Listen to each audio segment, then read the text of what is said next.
A telescope 1 million miles from Earth just looked back 13 billion years, and what it saw should be impossible.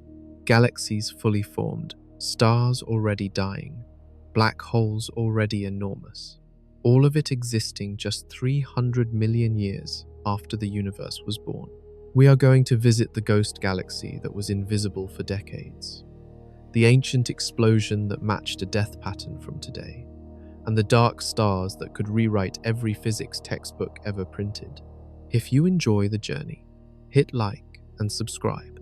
It helps more than you know. Let's begin. Something happened on Christmas Day, 2021.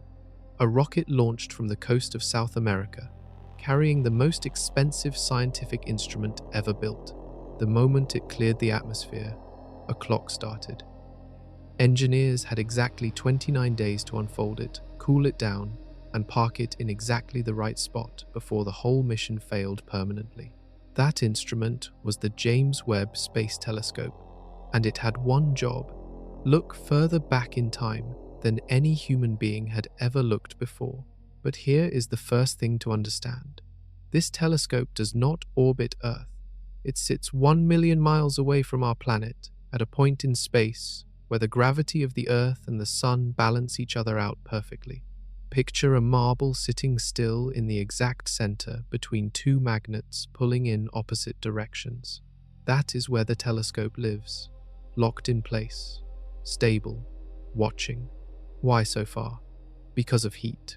The telescope sees the universe in infrared light, which is essentially the same thing as heat radiation. Your body gives off infrared light right now. A warm coffee cup gives off infrared light. If the telescope were anywhere near Earth's warmth, its own surroundings would flood its sensors and blind it completely. So, engineers solved that by pushing it 1 million miles out and giving it a sun shield. That shield has 5 layers, each thinner than a human fingernail, stretched across an area the size of a tennis court. On one side, temperatures reach 230 degrees Fahrenheit. On the other side, the telescope sits at nearly -380 degrees Fahrenheit. That gap exists across a gap thinner than the cover of a notebook. The mirror at the center is 18 hexagonal segments of a metal called beryllium, each coated in a microscopically thin layer of gold. Gold reflects infrared light better than almost anything else, and it stays stable in the cold vacuum of space without cracking or reacting. Each segment had to be aligned to within a fraction the width of a human hair, all 18 working together as one surface. The whole mirror spans 21 feet across, roughly the height of a 2-story building. When the telescope opened its eye for the first time in 2022, it stared at a patch of sky that looked completely empty to every telescope before it. That patch was no bigger than a grain of sand held at arm's length. And in that grain of sand, it found thousands of galaxies, each one containing hundreds of billions of stars, each one separated from us by distances so large that the light hitting the telescope's mirror had been traveling since before our solar system existed. The images released to the public on the 11th of July 2022 stopped scientists mid-sentence. Some of them cried. One researcher later said she felt like the floor had dropped out from under her. What she meant was that some of those galaxies in the image had no business looking the way they looked. Too big, too bright, too structured for objects that young. That feeling, that quiet alarm spreading through the scientific community, only grew louder as the telescope kept sending data home. Because the deeper it looked, the more the early universe refused to behave the way our models said it should. Something out there had been moving faster than physics allowed, and the telescope was just getting started. For 30 years, the Hubble Space Telescope was the greatest eye humanity had ever built. It orbited Earth at 340 miles up, close enough that astronauts could visit and repair it. It gave us images of nebulae that became posters on bedroom walls. It measured the expansion of the universe. It changed science forever. But Hubble had a limit, a hard, physical limit that no upgrade could fix. It was built to see visible light, the same light your eyes use right now. And visible light, for all its beauty, is almost useless for seeing the early universe. Here is why.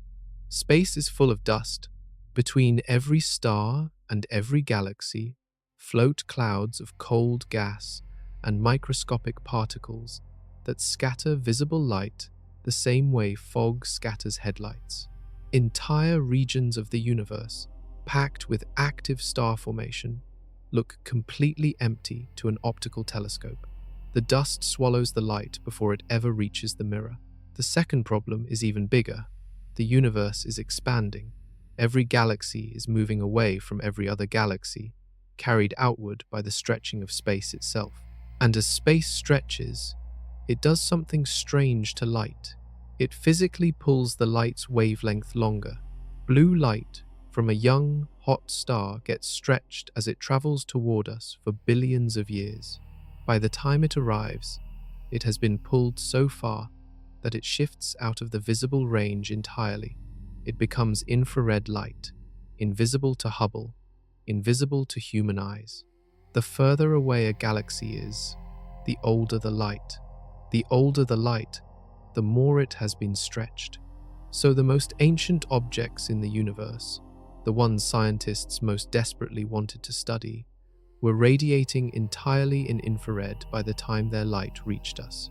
Hubble could not see them. Astronomers knew this. They spent decades designing a telescope built specifically for infrared vision.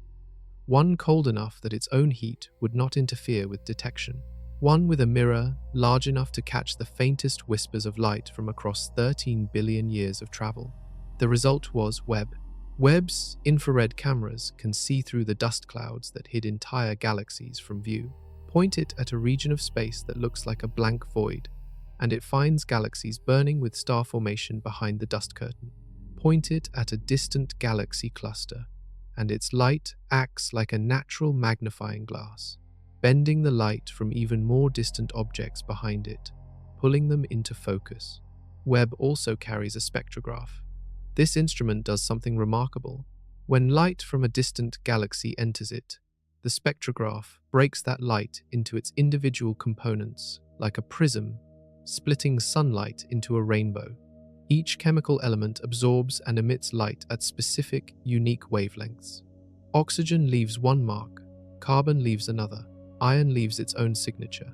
By reading those marks, scientists can know exactly what a galaxy 13 billion light-years away is made of without ever going there. That capability is what made the discoveries so alarming, because when scientists pointed the spectrograph at some of the oldest galaxies Webb found, the chemical signatures should have been simple: hydrogen, helium, maybe a trace of lithium, the basic ingredients left over from the Big Bang. Instead, they found iron, they found carbon, they found oxygen, elements that only exist because stars lived and died, in a universe that was barely old enough to have formed stars in the first place. What that means for the timeline of everything is stranger than anyone was prepared for. The telescope works because it is cold, colder than anything that naturally exists in our solar system, colder than the surface of Pluto, almost as cold as the coldest temperature anything in the universe can ever reach. That cold is not an accident. It is the entire engineering foundation the mission was built on. Infrared light is heat light. Every warm object releases it. A person releases it. A rock warmed by sunlight releases it. Even the telescope's own metal body, if allowed to warm up even slightly, would release enough infrared radiation to completely wash out the signals it is trying to detect. Imagine trying to hear a single whisper from across a football stadium while a rock concert plays 3 feet from your ear. That is what it would be like for the sensors if the telescope were even a few dozen degrees warmer than it is. The solution engineers landed on is a sun shield made of 5 separate layers of a material called kapton. Each layer is coated in aluminum or silicon to reflect heat away. The layers are separated from each other by vacuum gaps so that heat from one layer cannot conduct to the next. The whole assembly, when fully unfolded in space, covers an area roughly the size of a regulation tennis court. You could lay half a dozen school buses, end to end, across it.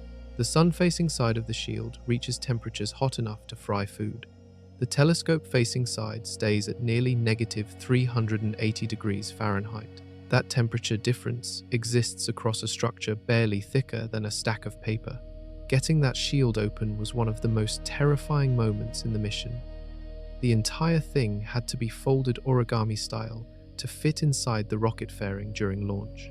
It was held in place by hundreds of pins, cables, and latches, all of which had to release in the correct sequence over the first week in space. Any single failure would have ended everything. Engineers had rehearsed the unfolding sequence thousands of times on Earth, but space is not Earth. Zero gravity changes how materials behave. Temperatures swing hundreds of degrees between sunlight and shadow every few hours. Everything worked. Every latch released. Every layer unfolded cleanly. Once the shield was open, the telescope began its cooldown.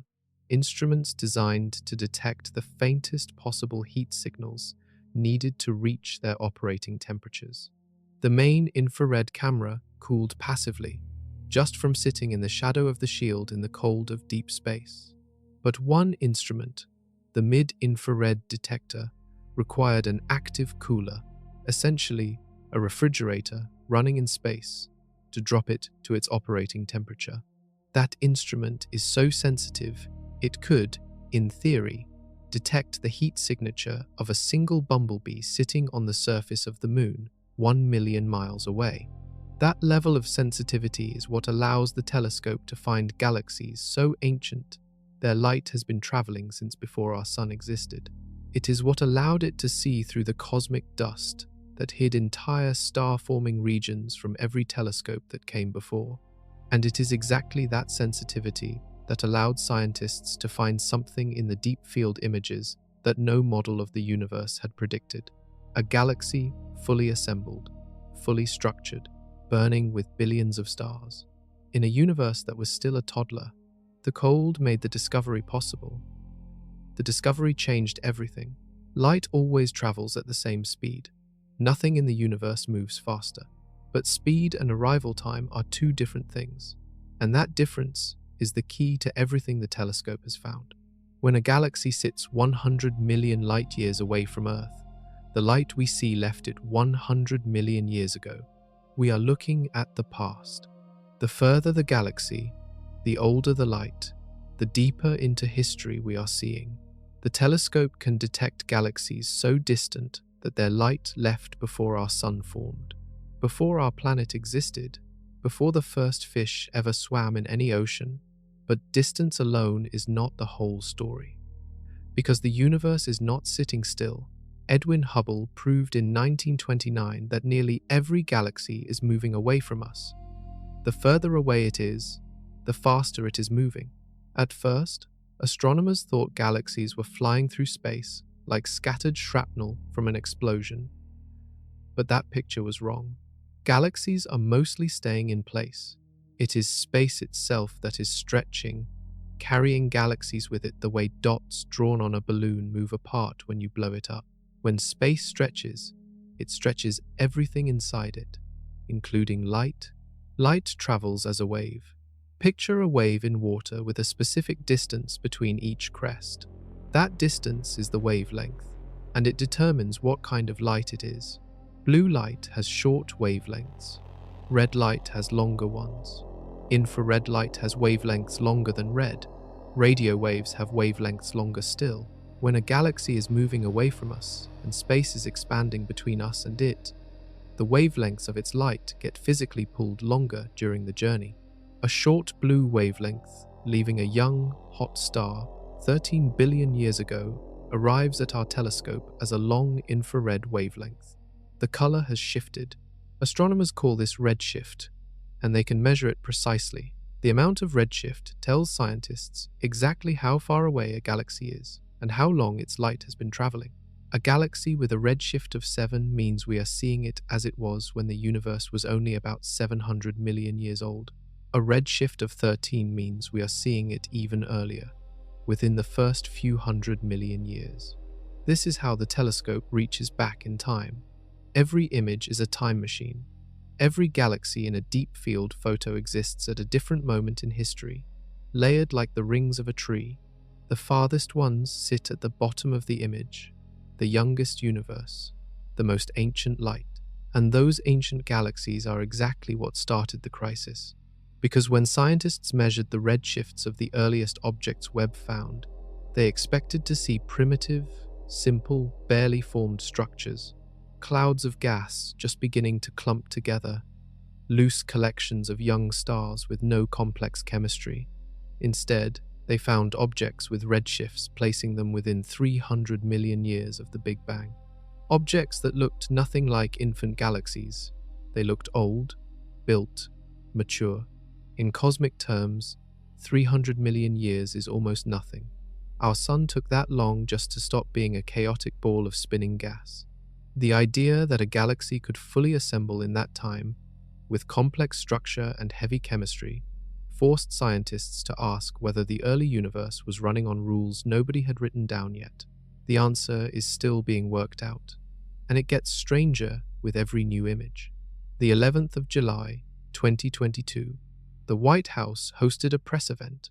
The President of the United States introduced the first operational image from the telescope to the public. It showed a region of space covering a patch of sky smaller than a grain of sand held at arm's length from your face. In that grain of sand, thousands of galaxies, some near, some so ancient, their light predates our planet. The image was beautiful, but inside research groups around the world, that same image was triggering quiet alarm. Before Webb launched, astronomers had built detailed computer simulations of what the early universe should look like. These simulations fed in the known laws of physics, the density of matter after the Big Bang, the role of dark matter in pulling gas clouds together, and the expected rates at which stars form and die. The simulations were considered reliable. They had been tested against Hubble data, refined over decades. The scientific community was confident in them. The early universe, according to those simulations, should have contained mostly small, dim, irregularly shaped proto-galaxies, clumpy and chaotic. Heavy elements, like iron and carbon, should have been nearly absent. The universe should have looked young because it was young. Webb's first deep field images did not match those simulations. Some galaxies in the image looked too bright, too organized, too massive for the age the redshift measurements assigned them. One research group published a paper describing their findings as, and these are their words, candidates for the most massive galaxies in the early universe, with masses that challenge our standard models. Another team found objects that, if confirmed, would contain more mass in stars than the simulations allowed the entire early universe to have produced by that point. The numbers did not add up. Astronomers began calling these objects the impossible early galaxies, a nickname that quickly spread. Some scientists immediately pushed back. They argued the mass estimates were uncertain, that the redshift measurements could have errors, that the simulations might still be correct and the observations could be explained by better statistics and more data. That debate was healthy. Science requires skepticism, but then more data arrived, more images, more spectrographic readings, and with each new batch, the outliers kept appearing. Galaxies at redshifts of 8, 10, 12, 13, each one more structured than the models allowed. Each one containing chemical signatures that required generations of stellar life and death to produce. The alarm did not go away. It grew louder. One researcher described it as finding a fully built skyscraper on a plot of land that was supposedly an empty field 6 months ago. The skyscraper requires years of planning, permits, materials, labor. You cannot rush it below a certain threshold, and yet there it stands. The field of cosmology, the science of how the universe formed and evolved, had entered a genuine crisis. The timeline written into every textbook, the one passed down through decades of careful observation and calculation, was facing the strongest challenge in a generation, and the telescope had barely begun its survey of the sky. To understand why the telescope's discoveries shook the field so hard, you need to understand what scientists thought the early universe looked like before any of this data existed. The Big Bang happened 13.8 billion years ago.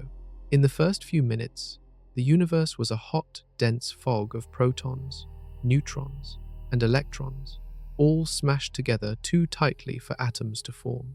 The temperature was so extreme that light could not even travel freely. It would immediately collide with a charged particle and scatter.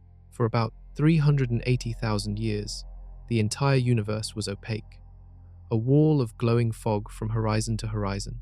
Then the temperature dropped enough for electrons to combine with protons and form hydrogen atoms. The universe became transparent. Light could finally move. That moment released a flash of radiation that still travels through space today, detectable by radio telescopes as a faint glow covering the entire sky. After that clearing, the models predicted a long wait, a period astronomers called the Cosmic Dark Ages. The universe was filled with hydrogen gas, smooth, spread out, slowly cooling. No stars yet, no light, just vast clouds of gas drifting in darkness, very gradually being pulled together by gravity. Dark matter, the invisible substance that makes up most of the mass in the universe, acted as a scaffold. Its gravitational pull drew hydrogen gas into filaments and sheets, like water pooling into river channels cut into rock. Over hundreds of millions of years, pockets of gas grew dense enough to begin collapsing inward.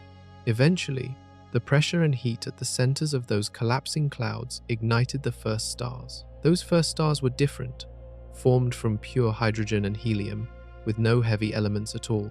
They burned hotter and brighter than modern stars. They lived fast and died violently. Their explosions seeded the surrounding gas with the first heavy elements ever made, setting up the conditions for the next generation of stars and, eventually, planets. According to the models, fully formed galaxies with complex chemistry and organized spiral or elliptical shapes should have taken at least 1 to 2 billion years to build. The universe needed time. Time for multiple stellar generations to cycle. Time for dark matter to carve out the large-scale structure. Time for the chemistry to become rich enough to support what we see in the modern cosmos. The models were not guesses. They were built on the best physics humanity had developed. They accounted for general relativity, quantum mechanics, observed expansion rates, and direct measurements of the cosmic microwave background, that ancient flash of light from the transparent moment. So when the telescope looked back and found galaxies with complex chemistry and enormous stellar mass at redshifts, placing them within 300 million years of the Big Bang, the models faced a real problem, a gap between prediction and observation. And in science, when the universe disagrees with the model has to change. What needed to change, nobody could fully agree on yet. And that disagreement is where the story gets genuinely strange. 300 million years. Hold that number for a second.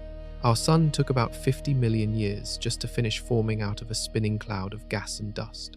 Then it needed another few 100 million years to stabilize before the early Earth cooled enough for liquid water. Our entire solar system, from raw cloud to a planet with oceans, took roughly 400 to 500 million years to get going. The universe, at 300 million years old, had barely had time to form its first generation of stars. According to every model built before Webb launched, a fully organized, massive galaxy at that age should have been impossible. The ingredients were not in place. The time had not passed, and yet the telescope found them. One example discovered in early Webb data carries a nickname among researchers: Maisie's Galaxy. A team found it in the first deep field images.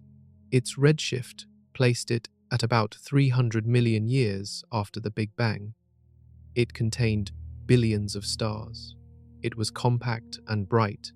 When scientists ran the mass estimates, they found more stellar material packed into that galaxy than the models said the entire local region of the early universe could have produced. More followed. By mid-2023, a team published results on 6 candidate galaxies, all with redshifts placing them in that same extreme early window. Each one appeared to contain stellar masses between 10 billion and 100 billion times the mass of our Sun. One of them, if its numbers held up, would have required forming stars at a rate that stripped the surrounding gas clean in just a few million years. Modern galaxies, even active ones, form stars at a tiny fraction of that pace. The mass problem was the loudest alarm. You cannot create stellar mass from nothing. You need hydrogen, gas, gravitational collapse, nuclear ignition, time. The early universe had hydrogen. It had gravity.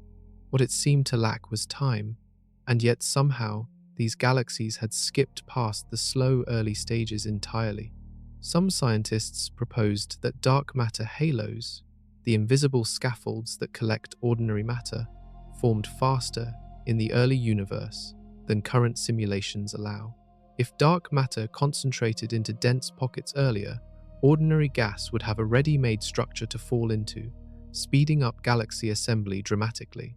Others pointed to the possibility that the first stars burned so intensely and died so quickly in supernova explosions that they supercharged the chemical enrichment of surrounding gas. Each explosion seeded the neighborhood with heavy elements, allowing the next generation of stars to form faster, live longer, and build more complex structures sooner. Neither explanation fully accounts for the numbers yet, and while scientists worked through the mass problem, the telescope uncovered a second mystery hiding in the chemistry of these ancient galaxies. A mystery that pointed to something even harder to explain, something that required generations of stellar death to produce, in an era when the universe had barely produced a first generation. The clues were written in the light itself, and reading them required a tool that can decode the signature of every element in the periodic table from a beam of ancient light.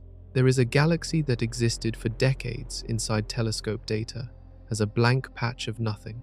Astronomers pointed Hubble at its coordinates. They saw empty space. They pointed other ground-based telescopes at it. Still nothing.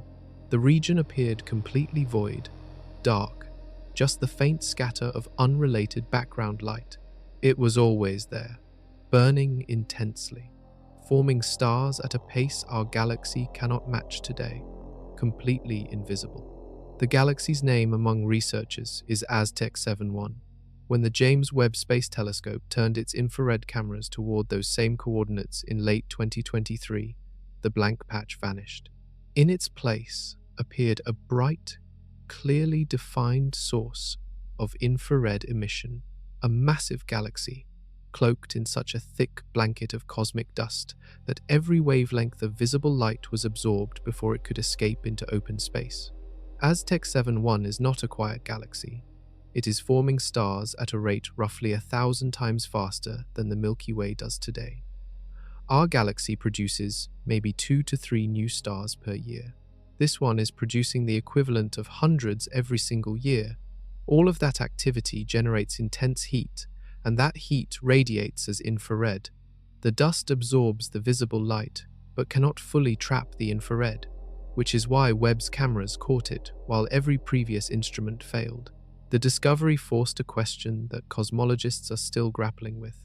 How many other galaxies like this one exist? How many have been hiding behind dust curtains, invisible to decades of optical and even early infrared surveys? Every previous catalogue of the early universe was built from what previous telescopes could detect. If even a fraction of early galaxies were as heavily obscured as this one, those catalogues are incomplete. The surveys missed entire populations. The star formation rates calculated from those surveys are underestimates. Some researchers suggested after the discovery that the real density of actively forming galaxies in the early universe could be several times higher than previously measured. If correct, that would mean the early cosmos was not the slow, sparsely lit place the models described. It was dense, chaotic, and roaring, with activity behind thick dust veils. The shape of Aztec 7-1 also carries information. Infrared imaging showed it is compact and irregular, consistent with a system still in the process of rapid growth, possibly in the middle of merging with another galaxy. Mergers accelerate star formation dramatically. Two gas-rich galaxies colliding and combining dump enormous amounts of raw material into the core of the resulting system, triggering bursts of star birth that can last for tens of millions of years. If early mergers were common, and the evidence increasingly suggests they were, then the pace of galaxy building in the first billion years was far more violent and fast than anyone modeled. But the ghost galaxy raised one more question, one that connects directly to a discovery made in the spring of 2025 that gave scientists a direct window into a stellar explosion from a time when the universe was barely a teenager. Every element in the universe has a fingerprint. Pass the light from any glowing object through a prism-like instrument, and the light breaks into a spectrum. Across that spectrum appear dark lines, gaps where specific wavelengths have been absorbed, or bright lines where specific wavelengths are being emitted. Each element produces its own unique pattern of lines. Hydrogen makes one pattern, helium makes a different one, iron makes another. Oxygen, carbon, silicon, each leaves its own unmistakable signature. This technique is called spectroscopy, and it is one of the most powerful tools in all of science. From one beam of light, astronomers can know the temperature, density, motion, and chemical makeup of a source millions or billions of light years away. When the telescope pointed its spectrograph at early galaxies, the chemistry it found changed the conversation entirely. A galaxy that formed in the very first stages of the universe should be chemically simple. The Big Bang produced hydrogen and helium almost exclusively, with trace amounts of lithium. Heavy elements like carbon, oxygen, iron, and magnesium do not come from the Big Bang. They are manufactured inside stars. Specifically, they are manufactured inside massive stars that live fast, fuse lighter elements into heavier ones in their cores, and then explode as supernovae, scattering those heavy elements into surrounding space. For a galaxy to contain measurable amounts of heavy elements, it needs to have already hosted at least one generation of massive stars that lived and died. A full stellar life cycle, from gas cloud collapse to nuclear burning to supernova explosion, takes on the order of tens of millions of years for the biggest stars. The Webb spectrograph found heavy elements in galaxies whose redshifts placed them within the first 500 million years of the universe. Oxygen, carbon, magnesium. The signatures were clear, which means those galaxies had already cycled through at least one generation of massive stars by the time their light left for us. In a universe barely old enough to have formed stars at all, something had already been born, lived violently, and died, seeding the cosmos with complex chemistry before most models said even the first star should have switched on. What is even more unsettling is that some of these early galaxies show enrichment levels, suggesting multiple cycles of stellar generations, not just one, multiple rounds of star formation, each enriching the gas further, stacked inside a timeline that barely allows for one. Some scientists proposed that the first stars, called population 3 stars, were so massive and burned so intensely that they cycled through their lives in just a few million years, rather than the billions of years modern stars take. If those first stars were hundreds or even thousands of times the mass of our Sun, they could have lived, exploded, and seeded their surroundings with heavy elements all within a cosmically short window. The problem is, we have never directly observed a population 3 star. They should all be long dead, but their chemical fingerprints might still be readable in the ancient galaxies Webb is studying now. And somewhere in that hunt for the first stellar generation lies a discovery that astronomers were not expecting at all. The first stars were born in darkness. No galaxy surrounded them. No planet orbited them. No prior explosion had seeded their birth clouds with anything beyond hydrogen, helium, and a small trace of lithium. They formed from the raw ingredients of the Big Bang itself, the only chemistry the universe had ever known. But what they lacked in complexity, they made up for in violence. Without heavy elements, gas clouds cool differently. Heavy elements act as radiators, releasing heat efficiently and allowing a collapsing cloud to shed energy quickly. This efficient cooling allows gas to fragment into many smaller clumps, producing many smaller stars. Without those radiators, the collapse is slower to fragment. The result is a single, enormous object.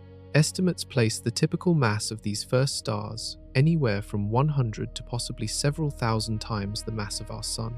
A star that massive burns at temperatures so extreme that it consumes its fuel in a fraction of the time a smaller star would. Our Sun will live for about 10 billion years. A star 100 times more massive might live for only 2 to 3 million years, a blink in cosmic time. A star 1,000 times more massive might last only 100,000 years. Then it explodes. When a massive star exhausts its fuel, its core collapses in a fraction of a second, triggering a supernova explosion that releases more energy in a few moments than our Sun will produce across its entire 10 billion year life. That explosion tears the star apart and blasts its heavy element-rich material outward at speeds approaching 10% of the speed of light. Those scattered heavy elements mixed into the surrounding hydrogen gas clouds. The next generation of stars that formed from those enriched clouds could cool more efficiently, fragment into smaller masses, and produce the more familiar, longer-lived stars that populate galaxies today. The first stars made the second generation possible, and the second generation made the third, each cycle adding more complexity to the chemical soup of the cosmos. The galaxy we live in today, with its hundreds of billions of stars, its planets, its comets and dust and life, is the product of billions of years of these cycles stacked on top of each other. But the galaxies web found in the deep early universe appear to have run those cycles at extraordinary speed, which raises a question that cuts right to the foundation of stellar physics. What kind of star could possibly drive enrichment that fast? The answer that some researchers proposed is radical. It does not involve normal stars at all, and the objects they are describing, if they exist, would make even the most massive known star look like a birthday candle next to a bonfire.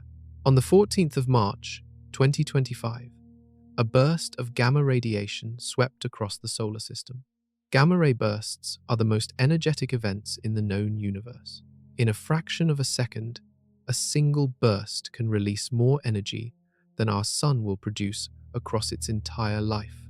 They are detected by satellites orbiting Earth, which record the direction and intensity of the incoming radiation and relay coordinates to ground-based telescopes within minutes. This one came from an unusual direction, and when astronomers calculated its source, the number they got made the room go quiet.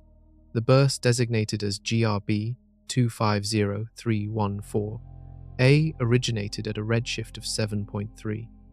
That placed its source galaxy as it appeared when the universe was only about 700 million years old. The explosion itself happened over 13 billion years ago.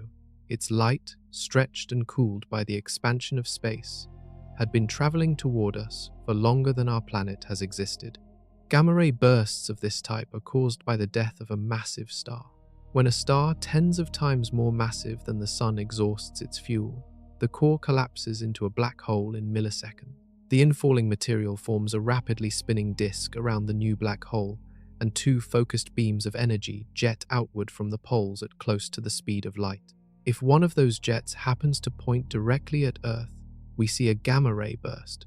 The energy is so concentrated that these jets are visible from across billions of light years. The telescope turned its instruments toward the fading afterglow of GRB 250314A and did something extraordinary. It separated the light of the fading explosion from the light of the faint host galaxy surrounding it. It read both, and it compared the chemical signature of the explosion to supernovae observed in the modern, nearby universe. The match was nearly perfect. Scientists had expected early supernovae to look different. Stars forming in environments with almost no heavy elements should die in ways that differ from the well-studied deaths of modern stars. The physics of the explosion, the way the shockwave propagates, the ratio of elements produced in the blast, should carry the signature of their primitive birth environment.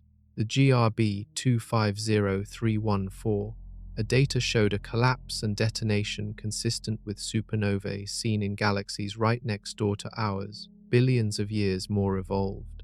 That continuity, A stellar death playing out the same way across 13 billion years of cosmic history tells us something profound. The core mechanics of how massive stars die appear to be built into the fabric of physics itself, stable across the entire age of the universe. From the first stellar generations to today, the engine of a collapsing massive star runs the same way. But stable mechanics cannot explain the impossible masses of the early black holes that those collapses were producing, because those black holes grew to sizes that no normal stellar death could account for. And they did it in a time frame that broke every known rule about how black holes are supposed to grow. The discovery from GRB 250314A carried a layer of meaning beyond the explosion itself. For years, theorists had argued about whether the first stars died the same way modern massive stars die, or whether their primitive, metal-poor environments changed the fundamental mechanics of collapse. The answer matters because the way a massive star dies determines what it leaves behind. Does it leave a neutron star? A black hole? How massive is that remnant? How much energy does the explosion carry? How far do the ejected heavy elements travel? These questions feed directly into understanding how galaxies evolve. The remnants and ejecta from early stellar deaths seeded the next generation of star formation and black hole growth. If early deaths were radically different, the whole chain of events that built the modern universe would need to be recalculated. The GRB 250314A observation strongly suggested early massive stars collapsed and exploded in a pattern that matches modern observations. The afterglow spectrum, the chemical composition of the explosion's debris, and the energy profile all landed within the range seen in local supernovae from the modern era. For the stellar physics community, this was stabilizing news. The engine works the same way across time. The core collapse mechanism, the jet formation, the shock wave, the nucleosynthesis happening inside the explosion itself, all appear to be universal features of physics rather than products of the environment the star formed in. But the mass of the black holes those early deaths produced is a different story entirely. When a massive star collapses, it leaves a black hole with a mass roughly proportional to the star's own mass. A star 30 times the mass of our Sun might leave a black hole 5 to 10 times the mass of our Sun. The leftover black hole then grows by pulling in surrounding gas and merging with other black holes over time. The supermassive black holes sitting at the centers of modern galaxies, including the one at the center of our own Milky Way, contain masses of millions to billions of times our Sun. Growing to that size through the slow process of consuming gas and merging takes billions of years under normal conditions. And yet, Webb found quasars powered by supermassive black holes in galaxies existing within the first billion years. Some of those black holes carried masses of hundreds of millions, or even a billion times our Sun. All of that mass assembled in a fraction of the time the standard model allows. The consistency of how stars die only sharpens the mystery of where these enormous black holes came from. If the death of each early star left behind a seed black hole of a few dozen solar masses, those seeds had a nearly impossible mountain to climb to reach the masses observed. Even feeding at the absolute physical limit, a rate called the Eddington limit, the math does not produce a billion solar mass black hole in under a billion years from a seed of a few dozen. Something in the early universe created massive black hole seeds faster than stellar death alone can explain. And the most extreme proposal on the table is one that rewrites what we think a black hole's origin can look like. The black hole at the center of our galaxy is called Sagittarius A star. It contains a mass about 4 million times that of our Sun. It took billions of years to reach that size. Astronomers can trace its growth history through the surrounding stellar populations, the chemical enrichment of the galactic core, and the gravitational signatures of nearby objects. It grew slowly, consuming gas and merging with smaller black holes over cosmic time. Now, consider a different black hole, one that Webb observed inside a galaxy at a redshift placing it barely 700 million years after the Big Bang. That black hole, powering a luminous quasar, contained a mass estimated at several hundred million times our Sun. In less than 1/14 of the current age of the universe, it had grown to nearly the mass of what took our own galactic center billions of years. This is not an isolated case. The telescope found multiple such objects, quasars blazing with energy, powered by black holes that simply should not be that massive that early in cosmic history. Quasars are the most luminous objects in the universe. They form when a supermassive black hole is actively consuming material. As gas falls toward the black hole, it forms a spinning disk. The friction in that disk heats the material to temperatures far beyond what any star can reach. The disk radiates with an intensity that can outshine every star in its host galaxy combined. For a brief window of cosmic time, a single black hole lights up brighter than an entire galaxy of hundreds of billions of stars. When we observe a quasar, we are seeing a black hole feeding voraciously. And when we observe a quasar at a redshift of 7 or 8 or beyond, we are seeing a black hole that had already grown to an enormous mass before the universe was even a billion years old.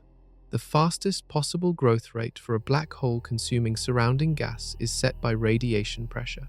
As a black hole eats, the energy it releases pushes outward and can shut off its own feeding if the rate gets too high. This natural cap on growth speed is the Eddington limit, even feeding at this maximum rate continuously from birth. A stellar mass black hole seed cannot reach hundreds of millions of solar masses in under a billion years. The math simply does not work. So one of two things must be true. Either the seeds themselves were far more massive to begin with than a typical stellar remnant, or the early black holes found ways to feed faster than the known limit allows.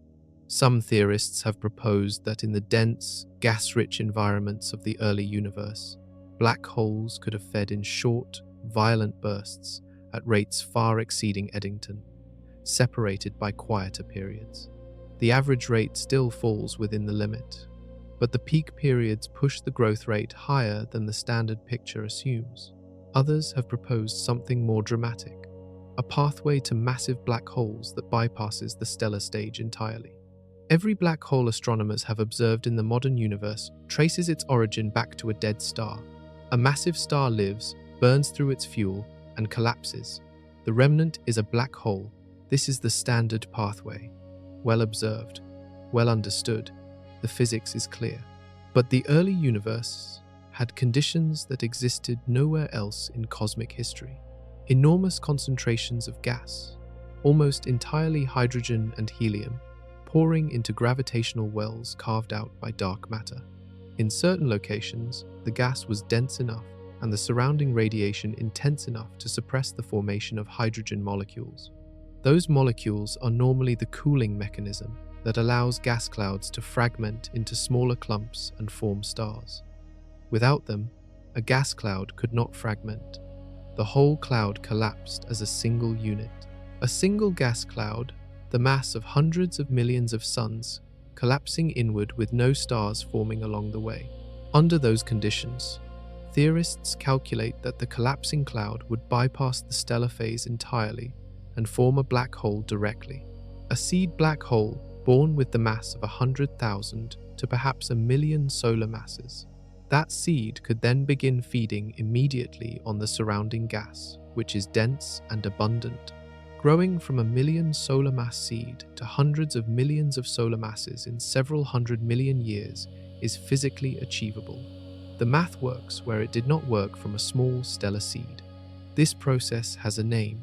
Scientists call it direct collapse black hole formation.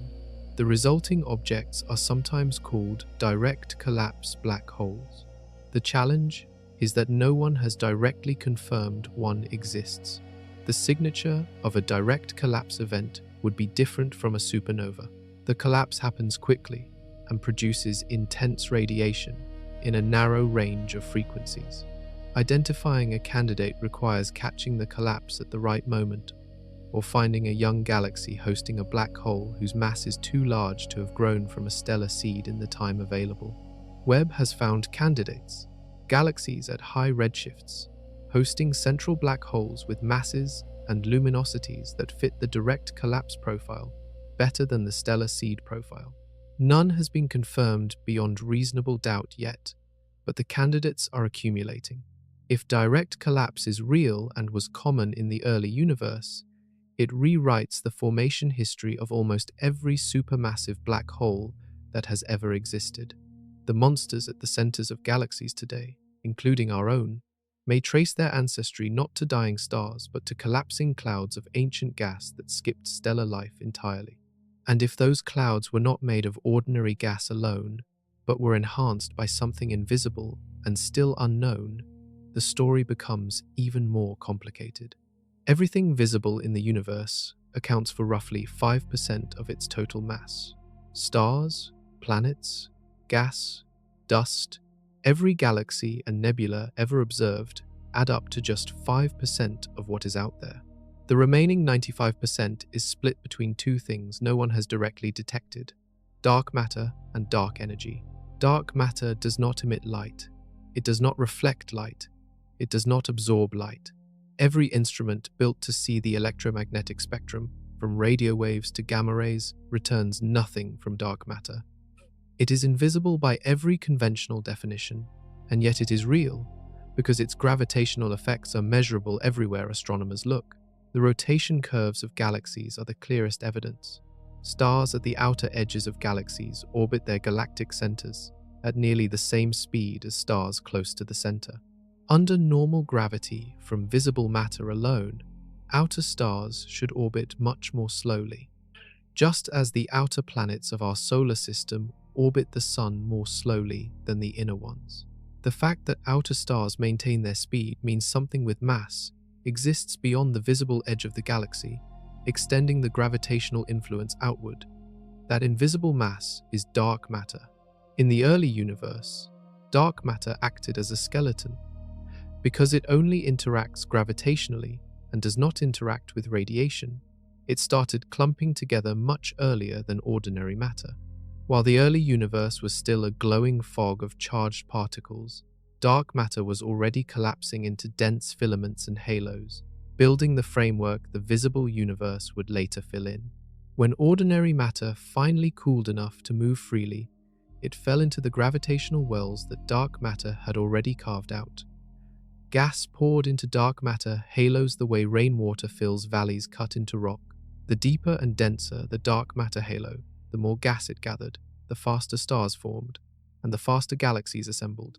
This means the pace of early galaxy formation was directly controlled by the distribution and clumping behavior of dark matter. If dark matter clustered into dense halos faster than current simulations model, it would explain why mature galaxies appear so early in Webb's data. The invisible scaffolding was simply built faster than assumed. But the simulations of dark matter behavior depend on assumptions about what dark matter actually is.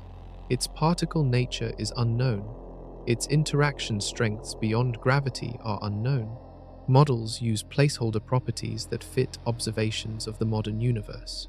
If dark matter in the early universe behaved differently from those placeholders, all the simulations are working from an incorrect foundation.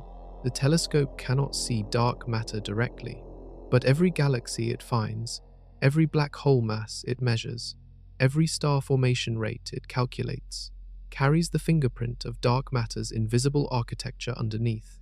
Reading that fingerprint correctly is one of the central challenges of the next decade of cosmology. And there is one proposal about dark matter's role in the early universe that goes far beyond an invisible scaffold.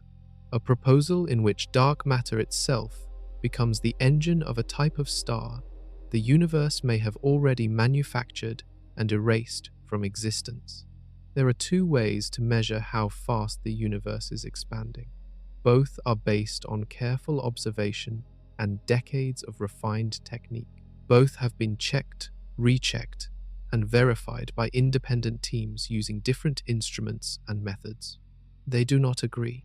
The first method looks at the early universe. Scientists study the cosmic microwave background, the ancient flash of radiation released when the universe first became transparent, 380,000 years after the Big Bang. The patterns in that radiation act like a frozen snapshot of the early universe's density fluctuations. From those patterns, scientists can calculate how fast the universe should be expanding today, given the known laws of physics and the known content of the cosmos. The second method measures the expansion directly in the modern universe.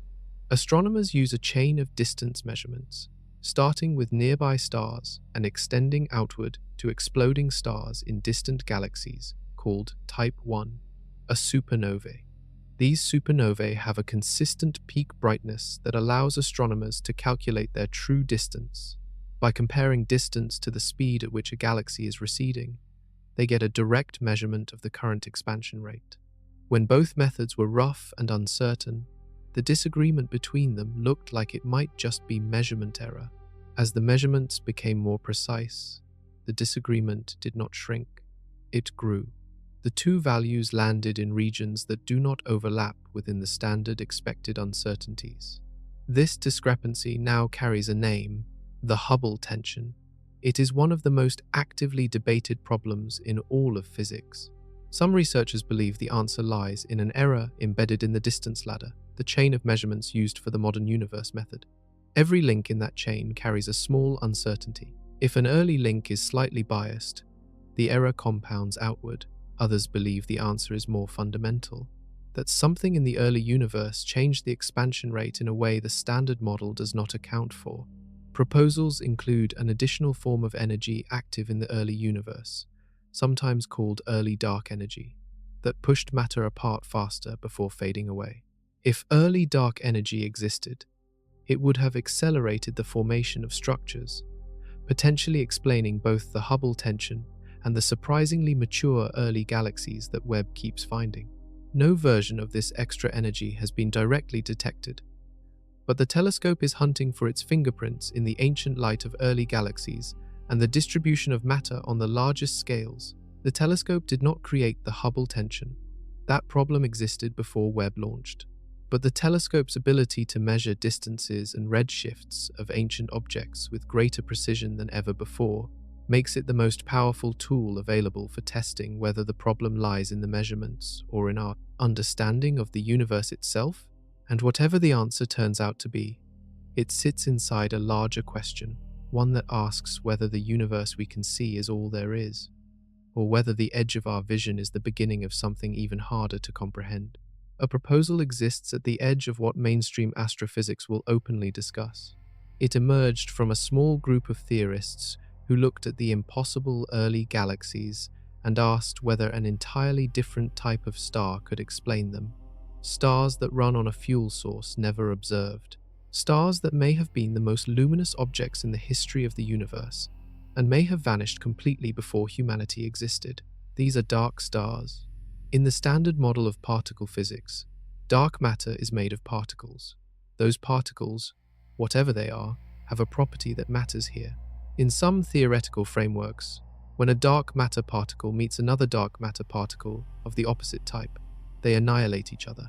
The annihilation releases energy, enormous amounts of energy, because mass is converted directly to energy with perfect efficiency, described by the most famous equation in physics. In the very early universe, the density of dark matter was far higher than it is today. Space was compressed. Everything was packed closer together. In certain regions, dark matter particles would have been dense enough inside a collapsing gas cloud to annihilate at a significant rate. A collapsing gas cloud normally ignites as a star when the pressure and temperature at its center become high enough for hydrogen fusion to begin. But if dark matter annihilation is producing energy inside the cloud as it collapses, that energy heats the gas and slows the collapse. The cloud puffs up, it stops contracting, and instead finds a new equilibrium, a bloated, warm, luminous object held up by dark matter annihilation rather than hydrogen fusion. This object is a dark star. The theoretical dark star could grow to an enormous size. Models suggest masses ranging from several 100,000 to possibly 1,000,000 times the mass of our Sun. It would be cool on its surface relative to a normal star, but so enormous that it would still radiate with a luminosity millions of times greater than our Sun. A single dark star could produce more light than most modern galaxies.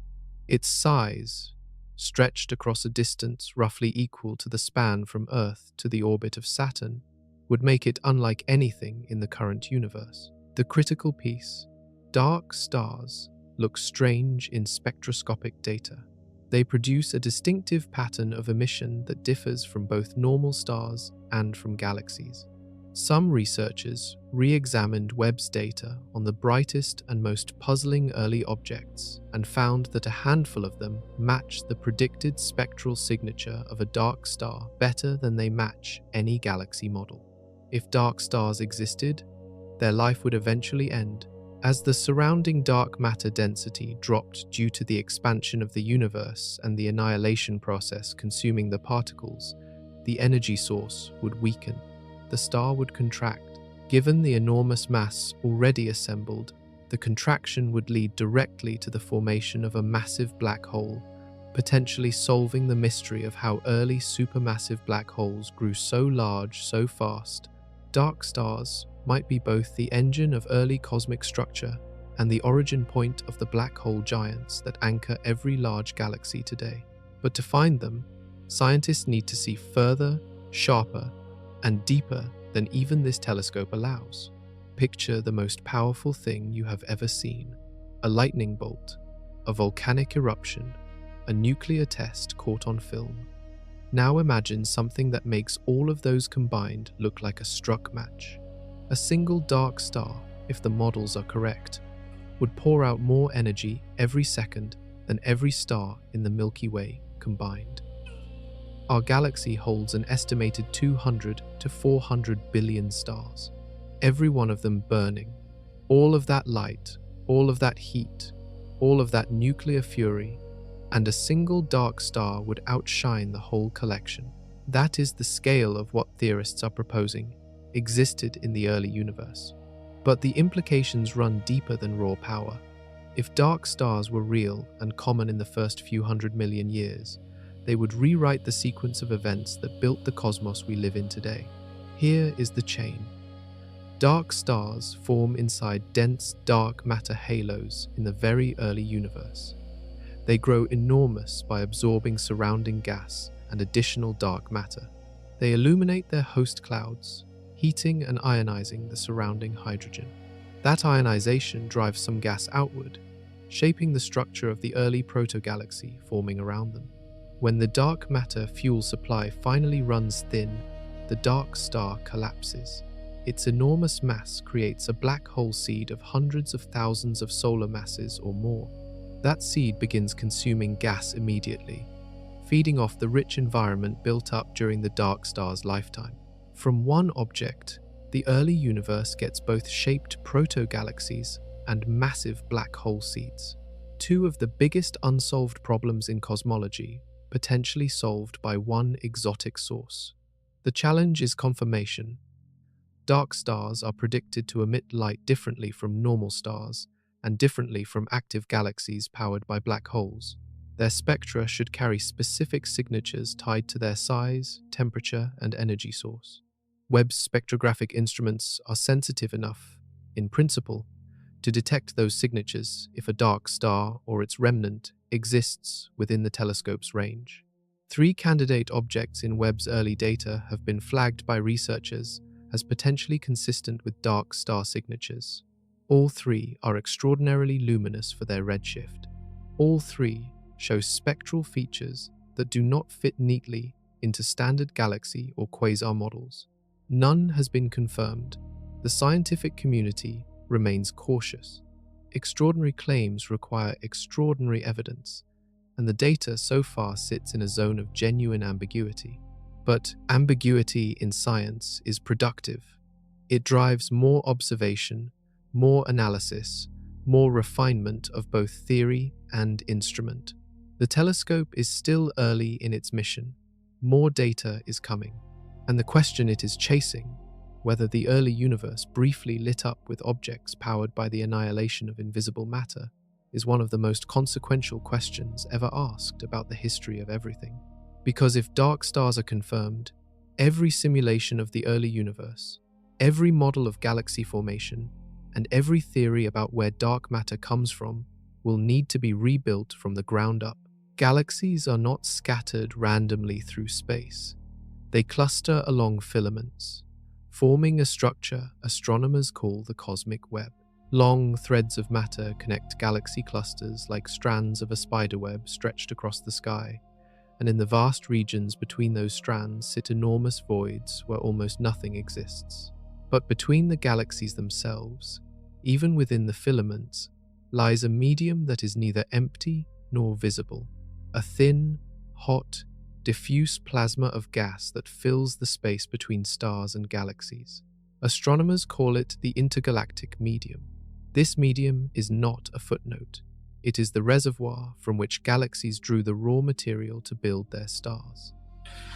In the early universe, the intergalactic medium held the majority of all ordinary matter in the cosmos.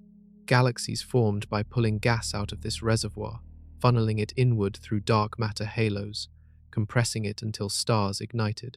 Without the intergalactic medium, there would be no stars, no galaxies, no planets, no anything. Understanding how that reservoir was filled, how it behaved, and how galaxies fed from it is central to explaining the full history of the cosmos.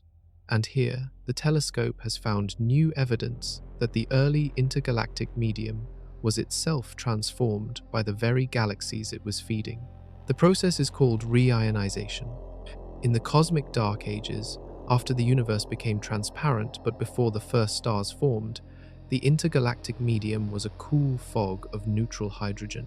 When the first stars and galaxies switched on, they poured out ultraviolet radiation. That radiation broke apart the neutral hydrogen atoms, stripping electrons from protons and turning the fog from neutral to ionized. The universe went from opaque to transparent for ultraviolet light, a transformation that reshaped the entire intergalactic environment. Reionization happened gradually, spreading outward from early galaxies like bubbles of clear water forming in a foggy glass. Webb's data is actively mapping where those bubbles formed and how they grew. By measuring how much of the light from distant quasars was absorbed by neutral hydrogen along the line of sight, scientists can build a picture of how reionization progressed across time and space. The early data suggests reionization was patchy and faster in some regions than others, driven by the uneven distribution of the first galaxies. Regions that hosted more early galaxies cleared faster. Regions that were sparse in early galaxies stayed foggy longer. This patchy clearing left fingerprints on the large-scale structure of matter that still exists today. Reading those fingerprints tells the story of where the first galaxies formed, how bright they were, and how energetically they transformed their surroundings. It also tells us how that transformation set the stage for the next generation of galaxies. Because the state of the intergalactic medium, when reionization finished, determined what raw material was available, how it behaved as it fell into dark matter halos, and how fast the second and third generations of galaxies could assemble. The ocean between galaxies shaped everything that followed, and the telescope is only beginning to chart its early tides. A beam of light leaves a dying star in a galaxy 13 billion light-years from Earth. It travels through intergalactic space, stretched by the expansion of the universe, for over 13 billion years.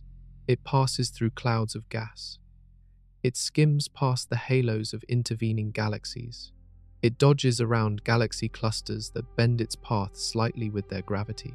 And then, after all of that, it hits a mirror the size of a 2-story building orbiting the Sun 1 million miles from Earth. From that single beam of light, scientists can tell you exactly what elements existed in the star that produced it, the temperature of the surrounding gas, and the velocity at which the galaxy it came from is moving. The instrument that does this is the near-infrared spectrograph, one of the telescope's primary tools. It can observe up to 200 galaxies simultaneously, breaking each one's light into its component spectrum and recording the signature of every element present. It is, in effect, a cosmic chemistry lab that never needs to go anywhere. When that spectrograph examined some of the oldest galaxies in Webb's deep field images, the elemental signatures it found carried information far beyond simple chemistry. The ratios of different elements relative to each other act like a clock. Different elements are produced at different rates by different types of stars and different types of explosions.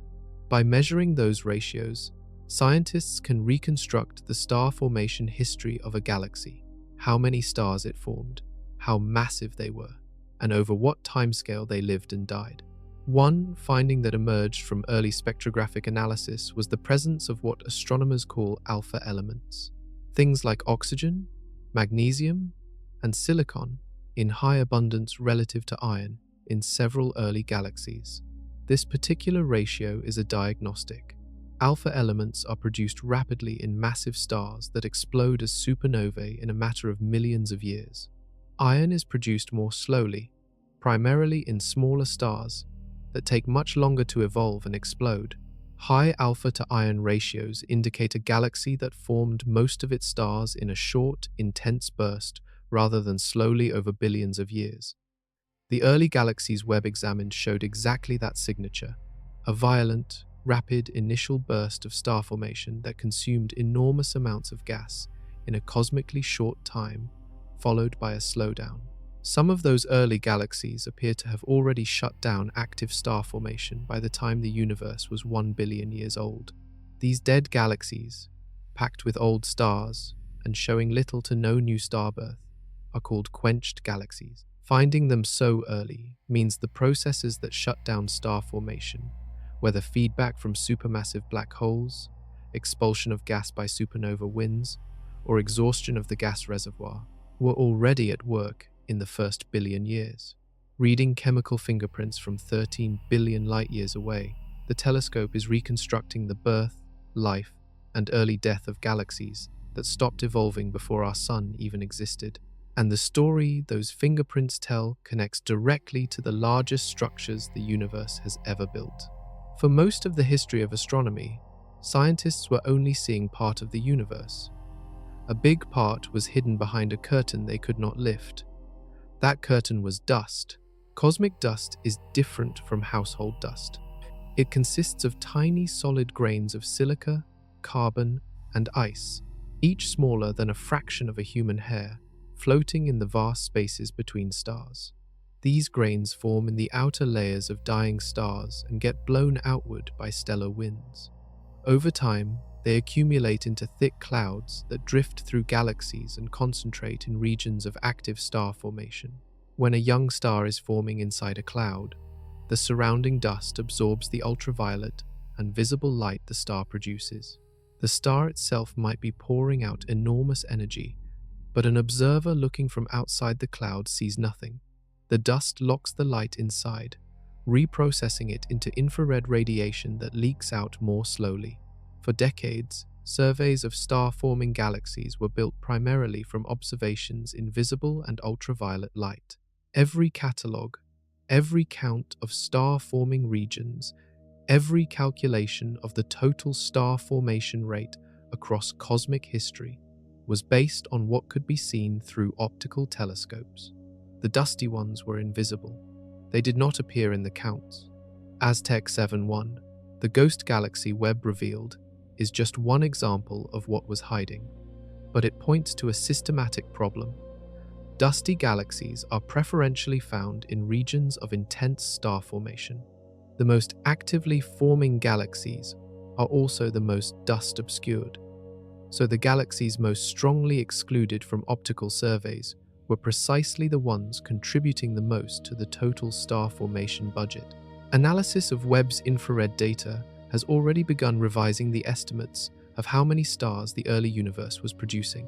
Some research groups have published results suggesting the actual star formation rate in the first 2 billion years was 2 to 3 times higher than previous measurements indicated. If that revision holds, the entire history of how quickly ordinary matter assembled into stars needs to be adjusted. This has consequences that ripple outward. Higher star formation rates mean more supernova explosions. More supernovae mean faster chemical enrichment of the intergalactic medium. Faster enrichment changes the conditions for the next generation of star formation. Every piece of the cosmic timeline is connected, and correcting one number changes the others downstream.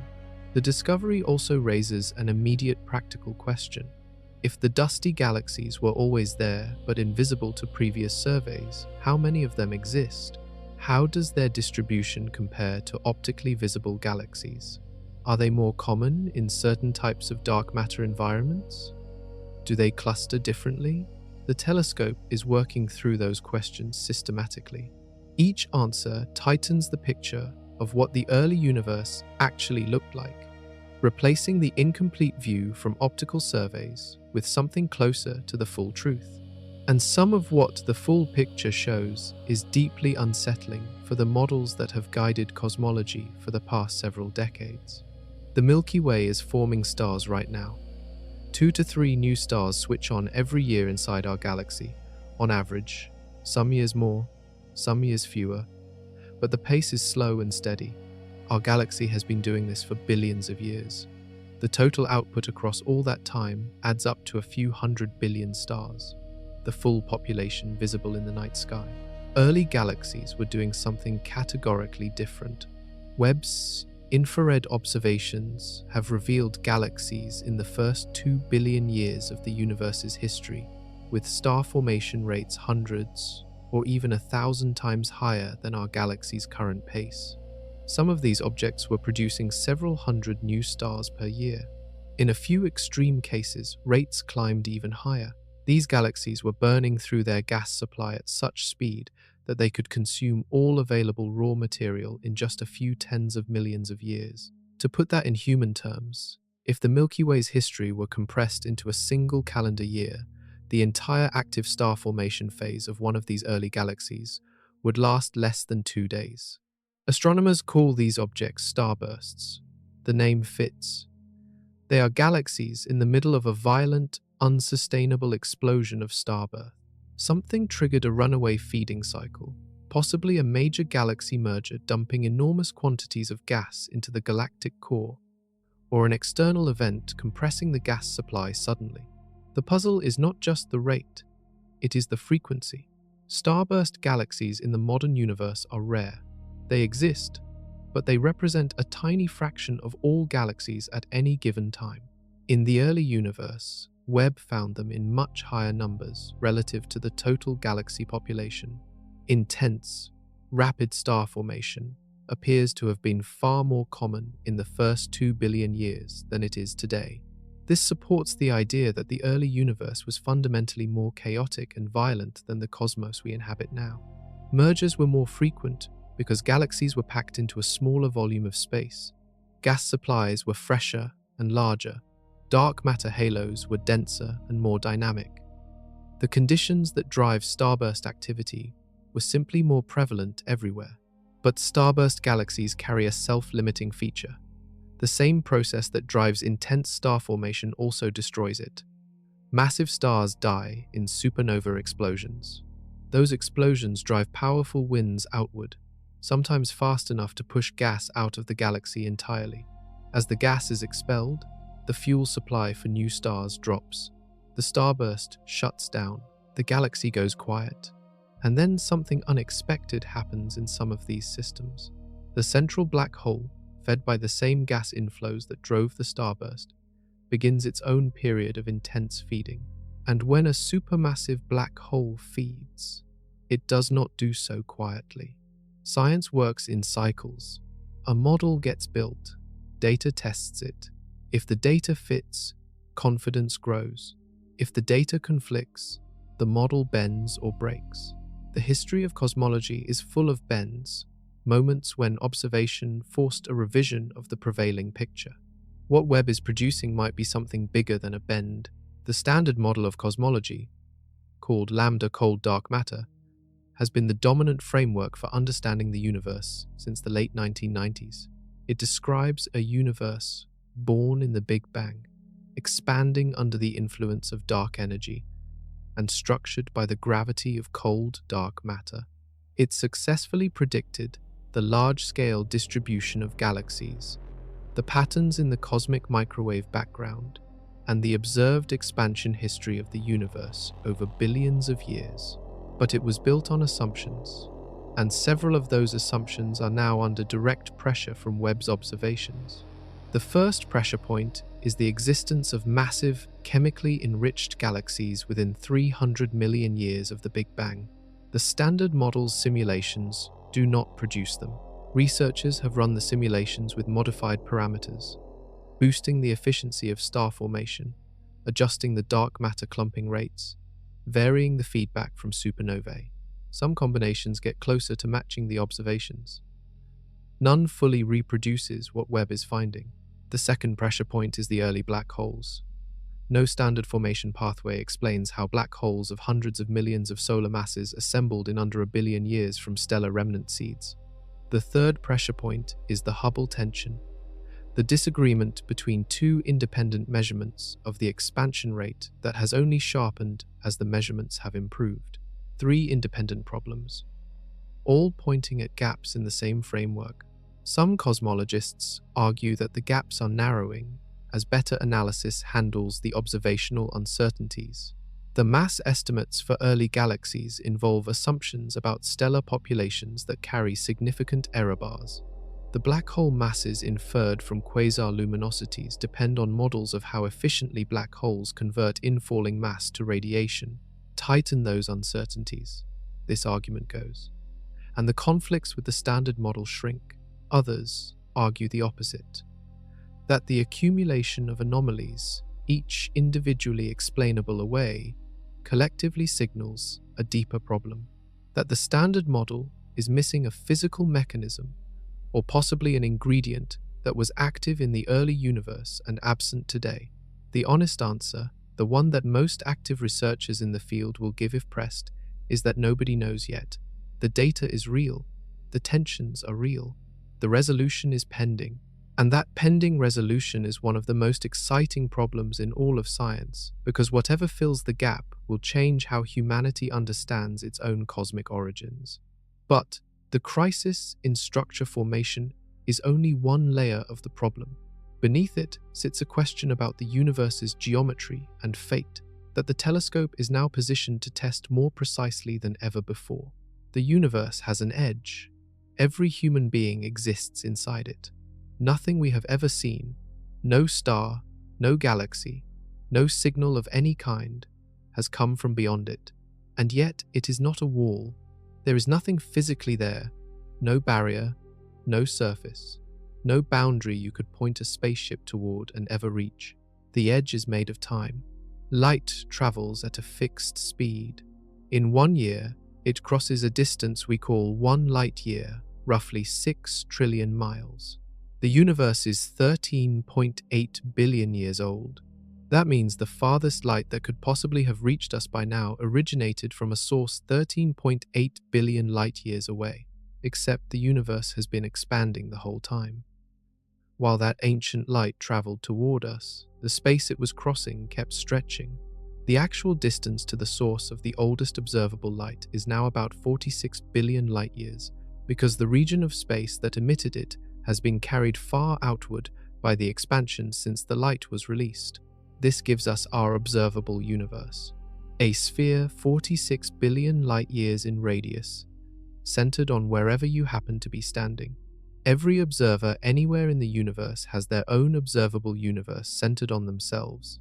Those spheres overlap massively but are not identical. Beings in a galaxy far from ours can see ancient light that we cannot, because that ancient light has not had time to reach us yet. The edge of our sphere is not empty space. The light arriving at us from those extreme distances was released about 380,000 years after the Big Bang, from the moment when the universe first became transparent. That light is the cosmic microwave background, now stretched to microwave wavelengths and filling the sky uniformly in every direction.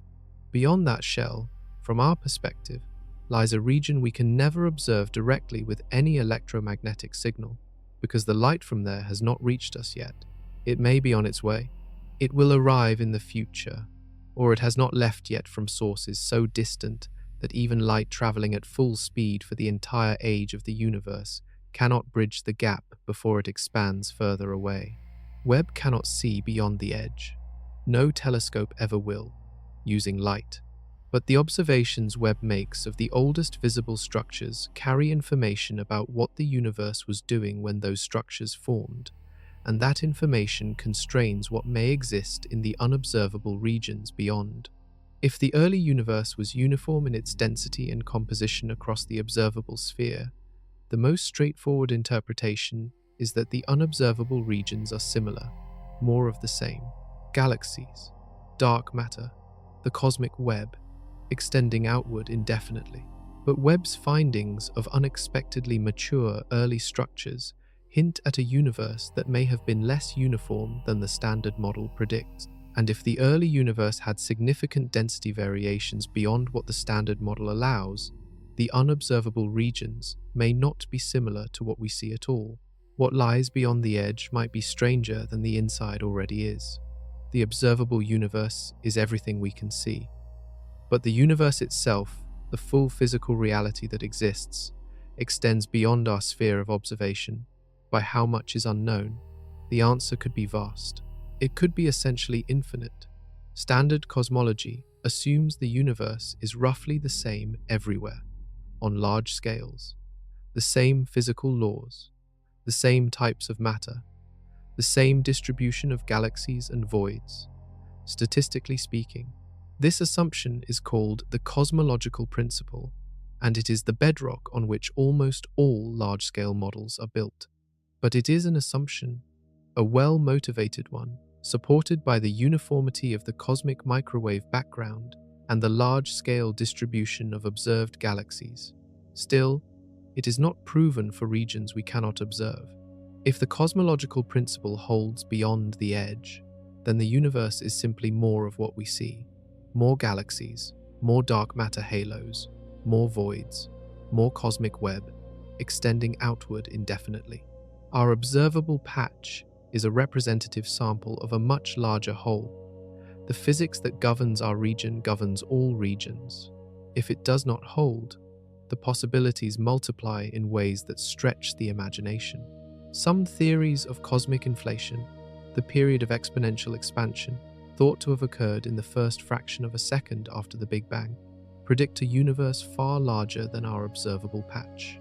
In some inflationary models, the universe is so vast that regions separated by enormous distances may have experienced slightly different conditions during inflation, leading to regions with different densities, different fundamental constants, or different large-scale structures. In the most extreme versions of this idea, the universe is not just large, it is a patchwork of regions, each evolving under slightly different initial conditions, some perhaps hostile to the formation of complex chemistry and life, some similar to ours, some radically different. This framework is called the multiverse, a term that spans a wide range of specific theoretical proposals. Webb cannot test whether a multiverse exists, but it can test whether our observable universe is internally consistent with the cosmological principle. If the distribution of early galaxies, the patterns of reionization, the clustering of matter on the largest scales, all match what the standard model predicts when the cosmological principle is assumed, confidence in that assumption grows. If they do not match, the cracks in the foundation widen. So far, some of what Webb finds fits. The large-scale structure of the observable universe, the overall distribution of galaxy clusters and voids, broadly matches the predictions. But the early galaxy anomalies and the black hole mass problem introduce local violations of the model's predictions that have not been resolved. The telescope is not just finding answers, it is drawing a sharper map of where the questions live. And some of those questions point outward, past everything we can ever see, toward a cosmos that may be unimaginably larger, stranger, and more varied than the slice of it we happen to inhabit. But even within our slice, a puzzle about the geometry of time itself remains unresolved, and it starts with a disagreement that should not exist. The cosmic microwave background is the most studied object in all of science. Satellites have mapped it in extraordinary detail. The data occupies research careers. The patterns in it have been analyzed by thousands of papers across decades. Those patterns are tiny fluctuations in temperature. Some regions of the ancient sky are a 10,000th of a degree warmer than the average. Others are a 10,000th of a degree cooler. The fluctuations are so small that they were nearly uniform across the whole sky when they were first detected. But nearly uniform and perfectly uniform are different things. And the difference, tiny as it is, contains the blueprint for every galaxy that ever formed. In the early universe, those tiny temperature differences corresponded to tiny density differences. Regions that were a fraction of a percent denser than average had slightly stronger gravity. They pulled surrounding matter inward. Over hundreds of millions of years, those denser regions grew denser still, attracting more matter, until eventually gas clouds formed, collapsed, and ignited the first stars and galaxies. The modern cosmic web, the filaments of galaxy clusters, connected across billions of light years, is the grown-up version of those microscopic seed fluctuations, imprinted in the first fraction of a second after the Big Bang. The Standard Model predicts the statistical distribution of those fluctuations. It predicts how many large ones there should be versus small ones, how far apart they should be spaced, how they should correlate across different angular scales in the sky. Webb's observations are beginning to test whether the structures it finds in the early universe match those predictions. And in some cases, the structures appear more pronounced, more clustered, more organized than the seeds in the Standard Model allow. If the early galaxies are assembling faster than the seed fluctuations should permit, one possible explanation is that the seeds themselves were bigger or more varied than the Standard Model assumes. Inflation models are flexible enough to produce a range of different fluctuation spectra. Some produce nearly identical fluctuations across all scales, matching the standard prediction. Others produce enhanced fluctuations on specific scales, seeding faster growth on those scales while leaving other regions closer to the standard picture. Measuring which spectrum best matches the observed galaxy distribution is one of the key scientific objectives driving the next generation of large sky surveys and space-based missions. But there is a more radical possibility, one that does not require adjusting the seeds, but instead questions whether the laws governing how those seeds grew are the same throughout all of cosmic history. If dark energy, the mysterious force driving the current acceleration of the universe's expansion, behaved differently in the early universe, it could have altered the growth rate of structures in ways the Standard Model does not account for. The evidence for this is indirect, suggestive rather than conclusive, but it points toward the next frontier in understanding why the cosmos looks the way it does, and that frontier is inseparable from a question that predates the telescope by decades. What exactly is dark energy, and has it always behaved the same way? The universe is accelerating. Galaxies are not just moving away from each other, they are moving away faster and faster as time passes. The force driving that acceleration is called dark energy, and it represents roughly 68% of the total energy content of the universe.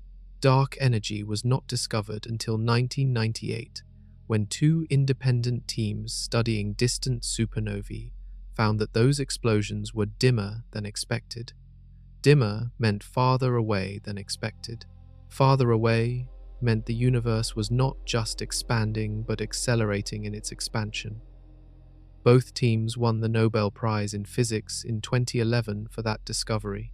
In the current era, dark energy behaves like a constant pressure, pushing space outward, identical everywhere and at all times. The simplest version of dark energy, called a cosmological constant, fits the modern data well. Space has a baseline energy density, unchanging over time, that drives expansion faster and faster as the density of matter dilutes. But a cosmological constant is not the only possibility. Dark energy could be a dynamic field whose strength changes over time. If it was stronger in the early universe, it would have accelerated the expansion of space faster than the Standard Model assumes during the first billion years. Faster early expansion would have diluted matter more quickly in some regions, while leaving other regions to collapse faster under their own gravity. The net effect would be structures that assembled faster than a constant dark energy predicts. This dynamic dark energy idea, sometimes called quintessence, carries observational signatures that differ from the cosmological constant. The ratio of dark energy to dark matter and the rate at which that ratio changes with redshift should be measurable, in principle, from a large enough sample of distant galaxies and supernovae. In 2024, a major survey called the Dark Energy Spectroscopic Instrument announced results suggesting that dark energy may be evolving over time. The data hinted, within the range of statistical uncertainty, that dark energy's strength is changing as the universe ages. The hint was not strong enough to count as a confirmed discovery, but it was strong enough to push the possibility from theoretical speculation into active observational investigation. If dark energy was more powerful in the early universe and has been weakening since, the consequences for the standard model are enormous. The entire expansion history of the universe would need to be recalculated. The timeline of structure formation, the predicted ages of early galaxies, the expected masses of early black holes, all would shift. Some of the tensions between Webb's observations and the standard model might dissolve, others might sharpen. The telescope's observations of early galaxies and quasars contribute data points to this question. Every redshift measurement, every galaxy mass estimate, every quasar luminosity reading is a constraint on the history of expansion. Assembling enough constraints tightens the window on what dark energy could be and how it has evolved. The answer sits somewhere in the data already collected. Extracting it requires years of analysis by hundreds of researchers.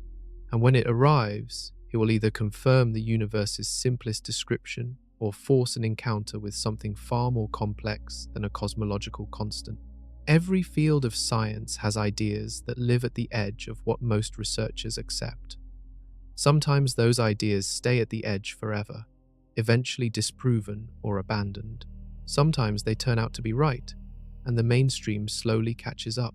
In cosmology, one such idea touches the foundation of how astronomers use redshift to measure distance. The standard interpretation of redshift is well established. Light from a receding galaxy gets its wavelength stretched. The further the galaxy, the faster it recedes due to expansion, and the more its light is shifted toward longer wavelengths. Measuring redshift gives distance. Measuring distance gives the age of the light and the era of the universe being observed. This framework sits at the heart of everything the telescope does. A small number of researchers have raised questions about whether all of the redshift observed in some distant objects is purely due to expansion, or whether other mechanisms might contribute. One version of this idea, proposed decades ago by astronomer Halton Arp, suggested that some high redshift quasars might be physically associated with lower redshift galaxies, despite their very different redshift values, implying that redshift could have a component unrelated to recession velocity. Mainstream astronomy rejected Arp's interpretation based on statistical analysis and the absence of a viable physical mechanism for intrinsic redshift. The redshift-distance relationship has been cross-checked with independent distance measurements using standard candles, the size of galactic structures, and the acoustic patterns in the distribution of galaxies. All methods converge on the same picture. But the early galaxy problem has given new oxygen to a more measured version of the question. Some researchers have asked whether the extreme photometric redshifts estimated for some of the earliest Webb candidates, estimates based on the overall shape of the light spectrum rather than precise spectral lines, might carry systematic errors that push the apparent redshift higher than the true value. If a galaxy's estimated redshift is 7 but its true redshift is 5, it would appear less massive and its chemistry less extreme when recalculated for the corrected distance. Follow-up spectroscopic observations of several early galaxy candidates have largely confirmed their high redshifts with precise line measurements. The problem has not dissolved, but the debate motivates careful reanalysis of photometric redshift techniques and pushes for more spectroscopic follow-up of the most extreme objects. The fringe stays at the fringe for now, but every anomalous observation demands that assumptions be re-examined. That re-examination even when it confirms the original interpretation, strengthens the confidence placed in the conclusion. And the conclusions Webb is building toward are now shifting from questions about individual objects to questions about the fate of the telescope itself and what comes after it. On Christmas Day 2021, the telescope left Earth and never looked back. That was not a design oversight. It was a deliberate and permanent choice. The telescope sits at a point called the second Lagrange point, 1 million miles from Earth in the direction away from the Sun. Getting there required a precise series of thruster burns across the first month of flight. The telescope carries a limited supply of propellant. Once that supply is gone, no adjustment burns are possible. The second Lagrange point is gravitationally semi-stable. The telescope does not stay there on its own. It orbits around the Lagrange point in a halo orbit, using small thruster corrections every few weeks to maintain its position. Each correction burns a tiny amount of propellant. The mission's operational lifetime is partly determined by how much propellant remains available for these station-keeping burns.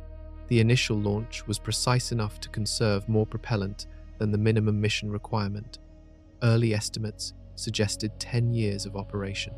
Refined estimates based on actual propellant consumption and orbital accuracy have pushed that number higher, potentially toward 20 years of useful science.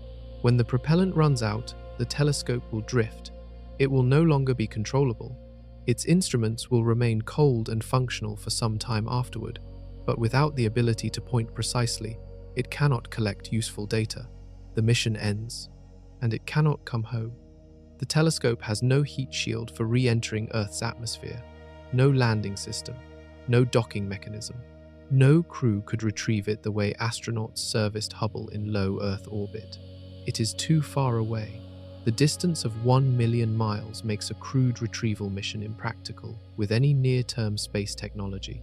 The telescope will spend its remaining years, after the mission ends, orbiting the Lagrange point, slowly drifting, a drifting monument to a decade or more of revolutionary science.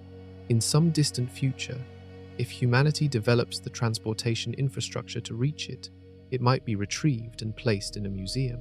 In the most likely future, it simply remains in space indefinitely, a quiet machine that once changed how we understand everything. The permanence of that departure makes the science it produces feel different. Every image is the work of something that burned its bridges to give us a clearer view. And everything it found, every impossible galaxy, every ancient black hole, every ghost galaxy behind its dust curtain, is a gift that cost the only thing it had, the ability to return. Before the telescope's mission ends, the scientific community is already working to make sure the questions it raised will be answered by what comes next. Webb is not the end of the story. It is the chapter that revealed how many chapters remain unwritten. The discoveries it has made, the impossible early galaxies, the oversized black holes, the ghost galaxies behind dust, the chemistry that should not exist, have defined the next generation of scientific questions with extraordinary precision. And precision in questions is the first requirement for designing the instruments to answer them. Several major observatories are now in development or planning, specifically aimed at extending what Webb has started. The Nancy Grace Roman Space Telescope, developed by the same agency that built Webb, is designed for wide-field infrared surveys. Where Webb stares deeply at small patches of sky, the Roman telescope will scan enormous areas quickly, finding rare objects across a much larger volume of the universe. It will be particularly powerful for measuring the distribution of dark matter and dark energy by mapping the shapes and positions of hundreds of millions of galaxies. A launch in the late 2020s is being targeted. On the ground, the extremely large telescope under construction in the Atacama Desert in Chile will be the largest optical and near-infrared telescope ever built when completed. Its main mirror stretches roughly 128 feet across, so large that the entire structure needs to be housed inside a rotating dome the size of a sports stadium. It will be able to resolve individual star-forming regions inside early galaxies that Webb can only see as unresolved points of light. The detail it will add to Webb's early galaxy discoveries will be transformative. Further in the planning pipeline sits a concept called the Habitable Worlds Observatory, a space telescope designed with life detection as its primary goal. Building on everything learned from Webb's exoplanet atmospheric studies, it would be capable of directly imaging Earth-like planets around nearby stars and searching for the chemical signatures of biological activity in their atmospheres. These telescopes form a sequence. Each one answers the questions raised by its predecessor while opening new ones. The pattern has held since Galileo pointed the first telescope at Jupiter. Every increase in resolution and sensitivity reveals structure that was invisible before, and every new structure raises questions that require the next instrument to answer. Webb sits in the middle of that sequence. Behind it, Hubble and decades of progress. Ahead of it, instruments that will make the discoveries of the current decade look like an introduction to the real story. But the machines are only as powerful as the questions being asked of them.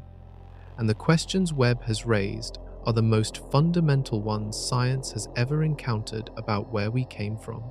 Every chapter of this story has been about objects billions of light years away, events billions of years in the past, physics operating at scales that make the human experience seem like a single grain of sand on an infinite beach. But what does any of it actually mean for the planet you are standing on right now? Start with the chemical story. Every heavy element in your body was forged inside a star. The iron in your blood, the calcium in your bones, the oxygen filling your lungs. None of it came from the Big Bang. The Big Bang made hydrogen and helium. Everything heavier required stellar furnaces and the explosive deaths that scattered those elements into surrounding space. The fact that the early universe was churning out stellar generations faster than anyone expected means the chemical enrichment of the cosmos happened faster too. The raw materials required for rocky planets and carbon-based chemistry were seeded into the universe earlier than the old models suggested. The building blocks for life were available sooner in cosmic history than previously calculated. This has a direct implication for the question of whether life might exist elsewhere. If the chemical ingredients for rocky planets arrived earlier and more abundantly than the old timeline indicated, the window for life to arise somewhere in the universe extends further back in time. The universe may have been capable of supporting complex chemistry on the surfaces of rocky planets for longer than previously thought. The dark matter revelations carry a different kind of meaning. You are embedded inside a dark matter halo right now. The Milky Way sits inside a structure of invisible matter roughly 10 times more massive than all the visible stars it contains. That dark matter halo is what kept our galaxy from flying apart over the past 12 billion years. It is what attracted the gas that eventually formed our sun. Its gravitational influence shaped the orbit of every star in the galaxy, including ours. Understanding dark matter is not an abstract exercise. It is the study of the invisible architecture holding the world together. And the Hubble tension, the disagreement about expansion rates, matters because the expansion rate determines the ultimate fate of the universe. A universe expanding at the rate measured locally will eventually dilute into cold darkness, with all stars burned out and all structures too far apart to interact. If the expansion rate is different, the timeline of that fate changes. The discoveries Webb is making are not just about the distant past. They are about understanding the physical laws that govern everything, including the planet that carries us and the star that warms it. Getting those laws right is the closest thing science has to reading the full rulebook of existence. For most of human history, the cosmos was a mystery explained by stories. Stars were gods. The sky was a dome. The earth was the center of everything.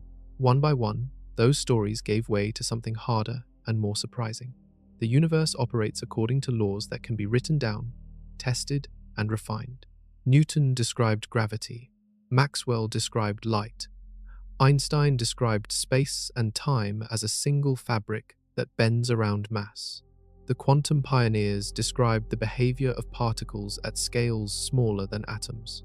Each framework replaced a layer of mystery with a layer of precision. But each framework also revealed new mysteries at its edges. Newtonian gravity worked perfectly. until it met objects moving close to the speed of light.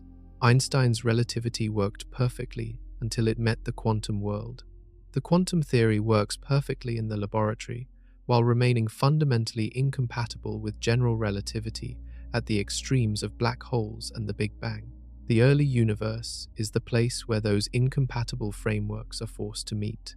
The first moments after the Big Bang compressed everything into a region where quantum effects and gravitational effects are equally important. The physics that governs that moment is not yet understood. No complete theory of quantum gravity exists. String theory, loop quantum gravity, and other proposals remain mathematically elegant but experimentally untested. Webb cannot probe the first seconds of the universe. It cannot reach the Planck era, the moment when quantum gravity dominated everything. But it can probe the first few 100 million years, the era when the first structures formed out of the primordial conditions that quantum gravity set. The galaxy distributions, black hole masses, and chemical signatures it measures are data points that constrain what happened in the moments Webb cannot see. Every anomaly Webb finds, every galaxy too big, every black hole too massive, every chemical signature that should not exist yet, is a clue about the initial conditions. And the initial conditions are a window, however frosted, into the physics of the very beginning. Some theorists believe that a full resolution of the early galaxy problem will require a new framework that modifies gravity on large scales. Others believe the answer lies in better modeling of the standard ingredients. Others believe dark matter has properties that deviate from the simplest models in ways that matter enormously in the early universe. The honest answer, again, is that nobody knows yet. But the telescope has given the search for the answer a set of landmarks, real data, real constraints, real targets for any new theory to hit. The rulebook of reality is still being written. Webb is one of the most powerful pencils humanity has ever held. 1 million miles from Earth, a machine the size of a tennis court is cooling itself to temperatures colder than anything in our solar system. Its mirror, coated in gold thin enough to be invisible, is catching photons that left their sources before our sun existed.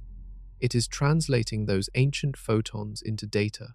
That data is traveling home across 1 million miles of vacuum at the speed of light.